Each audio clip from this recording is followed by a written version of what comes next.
There comes a moment you never admit to anyone, not even to yourself, when you finally understand that silence isn't the sharpest blade. It's what happens after the silence that truly cuts you open. It's that slow, heavy ache that appears once the noise dies, once the arguments fade, once the messages stop flooding your mind, and you're left alone with the one thing you've been running from, yourself. Because the truth is, you didn't fear the silence. You feared what the silence would force you to hear. The doubts, the memories, the what-ifs. The grief that pretends to be strength until the lights go out. You tell yourself you're fine, that you're moving on, that you're stronger than all of this. But you know there is a moment, late at night or early in the morning, when something deeper hurts.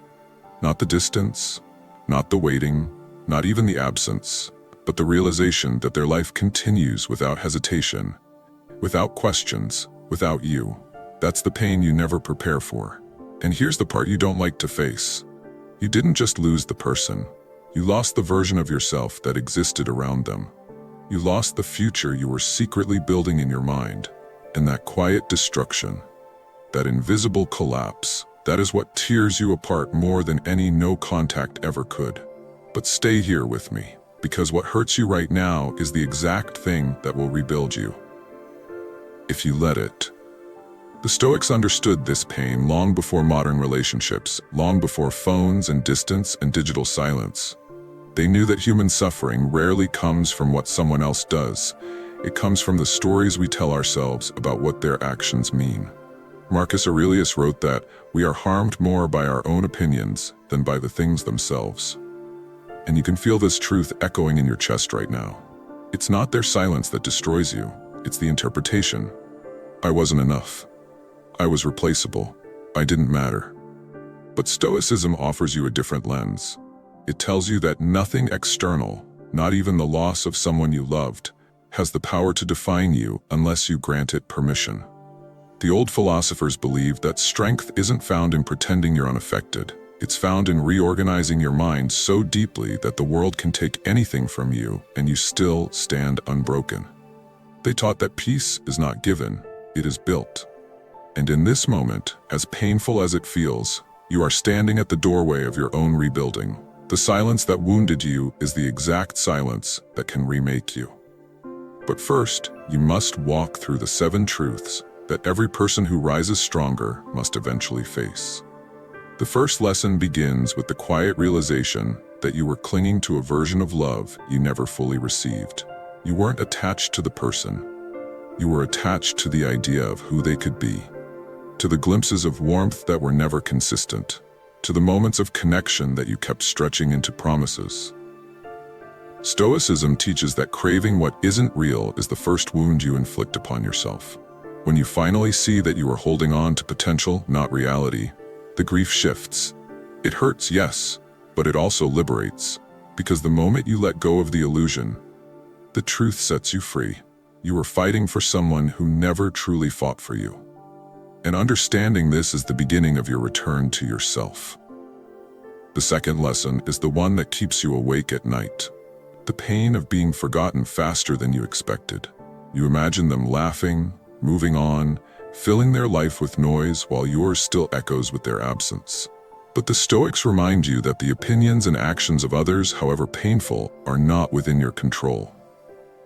What is within your control is the meaning you attach to their apparent indifference. You can tell yourself it means you are unworthy, or you can tell yourself the truth. They are walking a path that is no longer aligned with yours. Their speed does not define your value. The third lesson is the hardest, recognizing the part you played in your own suffering. Not because you failed, not because you were flawed, but because you placed the power of your emotional state in someone else's hands. You loved deeply, but you also abandoned parts of yourself along the way. Stoicism teaches responsibility, not shame. This is where you reclaim your inner authority. You acknowledge where you bent too far, where you waited too long, where you silenced your needs, and instead of hating yourself for it, you honor the version of you who tried. He deserves forgiveness. He deserves understanding. He deserves growth. The fourth lesson is found in the loneliness that follows. You think loneliness is a punishment, but it is actually a purification. In solitude, the mind stops reaching outward and begins to turn inward. This is where discipline is born, where clarity returns, where the fog of emotional dependency finally clears. Epictetus taught that no man is free until he masters himself. The loneliness you feel is merely the space where mastery begins. The fifth lesson is the awakening of standards. You start realizing that love is not measured by intensity but by consistency, by effort, by alignment, by emotional safety. You begin to understand what you will and will not accept again, not in bitterness but in self-respect. You stop chasing, you stop negotiating for love, you stop shrinking yourself to be chosen. The world doesn't need a smaller version of you, it needs a truer one. The sixth lesson comes when you no longer want them back, not out of anger, but out of awareness. You see clearly now, you were not meant to stay where you kept breaking. The pain you felt was not a sign to hold on tighter. It was a sign to walk away. And when that clarity settles into your bones, everything changes. You rise differently, you think differently, you carry yourself differently. The silence that once tortured you becomes the silence that protects you. And the seventh lesson, the final one, is acceptance. Not passive acceptance, but powerful acceptance, the kind that stops fighting the past and starts shaping the future. You understand that every person you lose is a mirror of what you must find within yourself.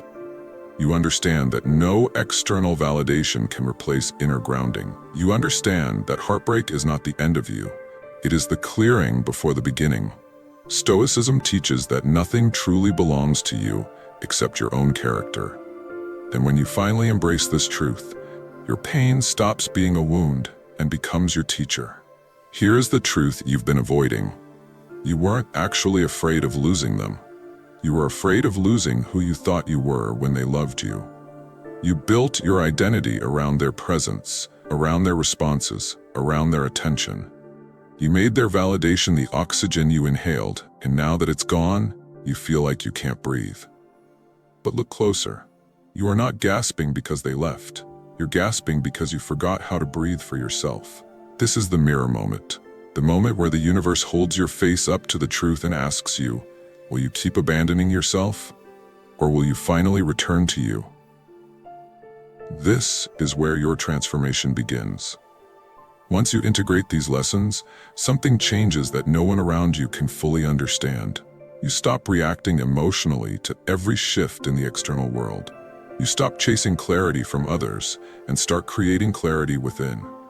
You stop begging for closure because you realize closure is a self-given gift. You stop depending on love to heal your wounds because you finally learn the discipline of healing yourself. This is the Stoic shift, the rewiring that happens when you stop trying to control other people and start mastering your inner state. The peace you feel is not loud. It is steady, it is grounded. It is the kind of peace that cannot be taken from you because it is built by you. You walk back into the world different, not hardened but clearer, not colder but calmer. People notice it, the steadiness in your voice, the certainty in your eyes, the quiet strength in your posture. You no longer chase, you no longer beg, you no longer fear being alone. You have become someone new, a man who stands on his own foundation, not on borrowed attention. And this is the version of you the world needed all along. You hold more power than you realize. Not over others, not over outcomes, but over your reactions, your thoughts, your interpretations. And that is enough to rebuild an entire life. Remember, peace is not something you find, it is something you become. If this brought you clarity, stay close.